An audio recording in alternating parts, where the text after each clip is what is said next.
with someone who's now my best friend and one of my business partners, and she explained blockchain particularly to me in a way no one else had.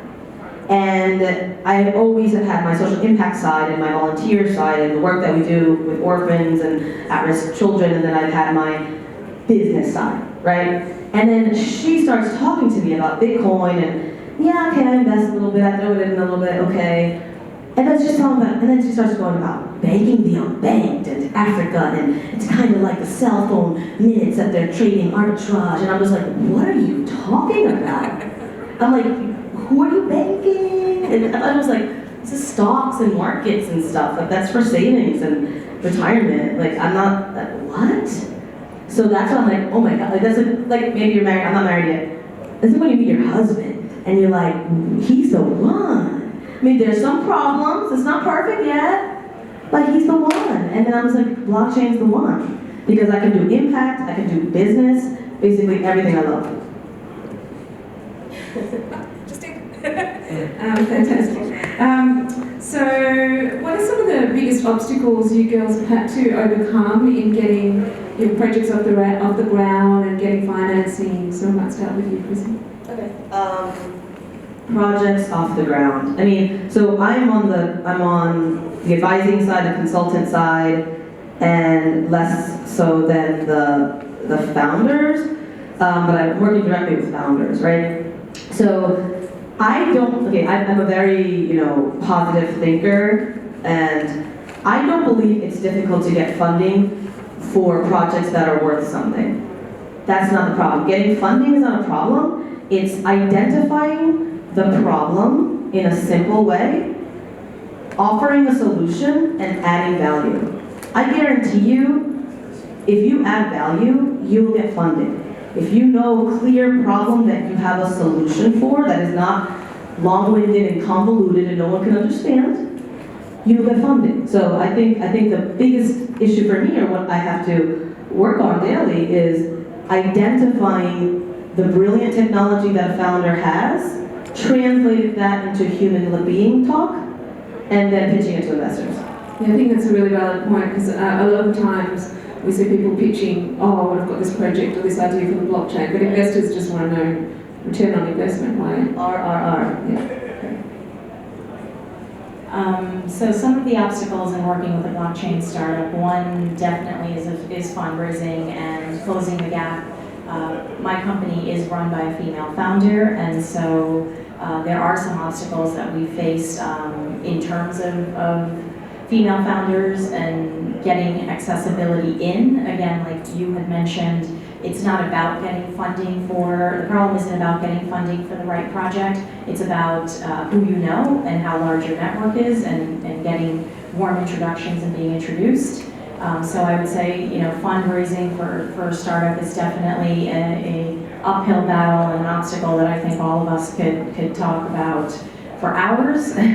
The second one is really the delicacy between scaling, whether that be your operations, whether that be your team, whether that be the balance between strategy and what you do next. So our company, Limbo, grew from 0 to over 150,000 users in less than 5 months. And how we support that, how we grow that, what strategic partnerships we choose, advancing technology and product roadmap, et cetera, has been really, really complicated, because when everything's important, nothing's important. And so striking that balance has been one of our hardest obstacles. I think I agree with all the challenges that you mentioned, especially when it comes to like fundraising. And I'm like you, sometimes I'm on the side of advising, and sometimes I'm working very closely with the founders.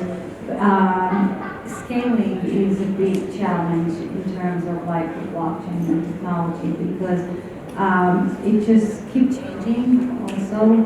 The market keeps changing, and also recently there was the market crash, so finding all the users and getting people back to blockchain was a little bit of a challenge. But then another challenge, those are very general challenges that we overcome every day as we work. But There was, if we drill down into some of the specific challenges, so, there's the banking challenge because a lot of the banks, when they hear blockchain, they hear cryptocurrency and they hear Bitcoin, they hear Ether, and they're not very fond of that. Some banks just, were very open to all of that and opened some blockchain departments with them. So that was also one of the challenges, especially when it comes to cannabis and blockchain. Then it comes even more, a little bit more trickier with banking. But those are challenges, again, that we overcome every day. Yeah, so can you tell us a bit more about the challenges of working in cannabis and blockchain? Like that's a really hard intersection. You've got risk with risk, right? Yes, it's two emerging markets, and well, I started getting into the cannabis industry about 4 or 5 years ago when cannabis wasn't that popular, and it was basically through a real estate company because I also have background with real estate, and the company was acquiring properties and leasing it to cannabis growers, so that's how I learned about the cannabis industry. And then I got into blockchain. So again, some of the challenges is, first of all, regulations. So there's very much similarity between those two industries. With cannabis, it's very strict, like it's illegal. It's federally illegal. No matter what you do, it's federally illegal. It's very legal in some states, and it's state to state. Some people saying that, there's going to be federal legalization. We don't know when that's going to happen, but there's a lot of ancillary business that came as a result of this state-to-state legalization. Right now there's 33 states that have legal cannabis in some use. 9 states are recreational legal, and the other states are medical. So with blockchain, when it came in, it's in terms of like regulation, it wasn't sure. It was a very, very gray area. So it's also a challenge because, when all the ICOs came out and the technology, you started looking at the SEC, all the AML rules when it comes to blockchains are, it's not very much regulated. There are the FinCEN regulations, but each blockchain company is challenging those there have solutions being creative in every way, but these are like one of the challenges that I see that is very, it's combined to the cannabis and to the blockchain industry. Chrissy, what would you say about cannabis and blockchain? Yeah, actually we started at the same place because we're in Puerto Rico supporting launching into the Puerto Rican market for taxes actually. If you don't know, Puerto Rico, you get 4% corporate tax and 0% tax on capital gains for individuals. Move to Puerto Rico, I'm here for you. And so basically, we were approached by a few cannabis companies because they were doing a real estate play, buying grows, buying land in Puerto Rico, buying buildings, buying licenses, because they knew the push was coming. This is about 4 years ago. They knew the push was coming, they wanted to just buy all of that. There's some banks, I'm not going to say who, banks that are just trying to do this, right? They're doing this, they're ahead of the game, right? So that's number one, right? So that's how I started with that, but there's just so many challenges because with our company, for example, they earn income, and in a regular company, you can earn revenue, roll it into real estate, and you don't pay taxes. But this is illegal revenue that you have no proof of, that you have to pay taxes on the cash. So if you roll in that cash to buildings, you still owe the tax. You owe the taxes. So this is a major challenge. Not only even talking about blockchain yet, right? Major challenge because all of a sudden we make $3 million in revenue. We buy buildings and machines with that. We still owe the taxes. So it seems very easy, blockchain should solve these issues, but there's so much involved with the taxes, the cash, and then we have the secrecy and the regulation and the doubt on the blockchain side as well. We could have another conversation. So mixing the two seems relevant, seems easy, but it's absolutely not. I don't think anything about either of those industries are easy. And are you mostly using blockchain technology for supply tracking, or how are you rolling all that in? Was it tokenization or? So our major interest in blockchain for cannabis is verification of the strain. So I think that's actually the first use case that's easy, not easy, but easy for me because I'm cool. So the strain verification, just like verification of wine, of diamonds, right? Strain verification, there are people that know exactly which strain they like, and that's great, right? Even so, Flav, they make oils, they make flour, and you want to know that it's the right one, right? That's, I think, the first use case, supply chain, and then second use case would be, transferring the cash, right? We need cash to be transferred. We need to buy buildings. We need to buy product, and that needs to happen smoothly. That would be maybe number two that I'm most interested in, but that's more difficult. So for me, in cannabis, we did not use the cash. We did not use a lot of transaction with blockchain, but it's a lot about like patient information and all the information that is just being there. I understand training, and we can talk about it later about technology, but there's a lot about the information, patient information, and it keeps growing as more states are giving license and more states are legalizing it. So there's all this information is being kept on blockchain, and also the transactional that is happening between the patient and the store and the dispensary, and it's very interesting. There's a lot about AI and blockchain that comes together when it comes to patient information. Yeah, so there's a lot of opportunities I can hear from both of your sides, like looking at blockchain technology for the strains as well as the patients, as well as the tracking, as well as the real estate. What Even about advertising, advertising technologies. There's some companies that are only specializing in how to advertise just the cannabis. So there are a lot of opportunities when it comes to cannabis technology, and it is an emerging market, and that's why I'm very excited about this incubator of cannabis technologies companies. It's amazing. And what about you, actually? What are you using blockchain for in your industry?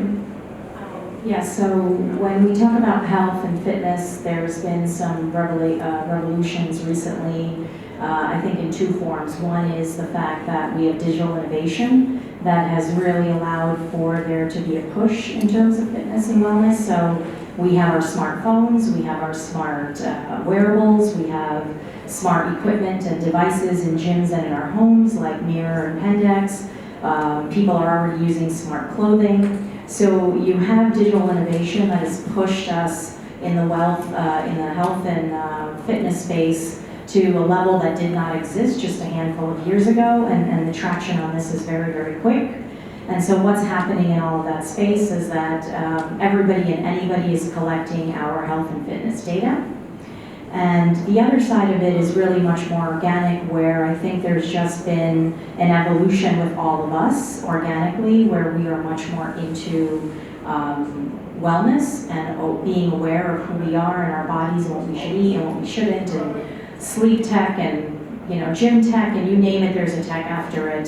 And so I think when you have the combination of those two activities as it relates to the ecosystem of health, you have two things that are not happening in the environment that we are experiencing today.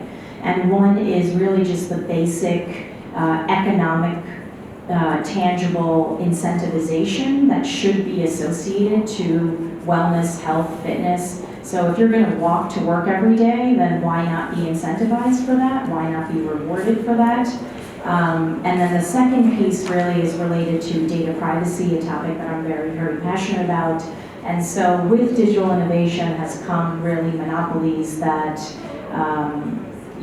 monetize, own, sell all of our data. And one of the pieces that hasn't happened in the internet that we know today is really a profit-sharing economy has not been created for user data. And so if Google and Facebook and Amazon and Nike and MapMyRun, I can go on and on, is going to make millions, if not billions of dollars on our data, then why not pay us 10 cents on the dollar when my data is worth $10 to you?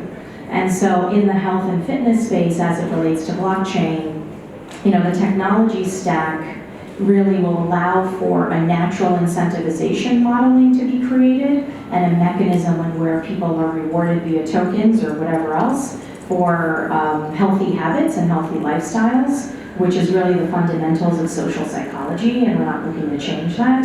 And the second is really changing and creating a paradigm shift of where health and fitness data, which is worth trillions of dollars today, and the market is growing, and allowing users to own their own data and monetize on their own data. So, we at Limbo really see a future where we're going to have a universal health profile one day, where everything that's allowed outside, notwithstanding HIPAA, will be a digital attachment to who you are, and as you sort of go through the economy of life, you will have your health and fitness data attached to you.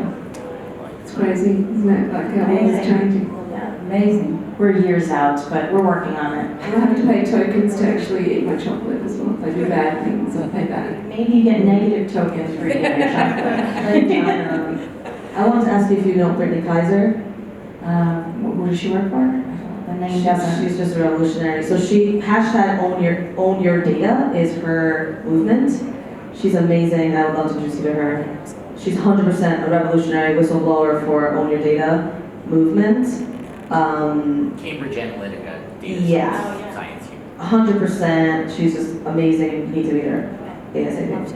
Yes. Okay. Yeah. Love it. Yeah.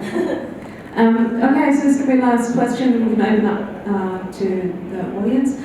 So, being a woman in blockchain, what are some of the things that you feel we have to overcome? We're here in the women's room, which thank you guys for organising. What an amazing achievement. So excited to be here. And yes, Alexandra, the superwoman. superwoman, yes. What are some of the things we need to do to overcome and become more powerful in this industry? Start with you. Sure. I have a lot of thoughts about this. So I personally, just to let you know, I always refuse to be on women's panels.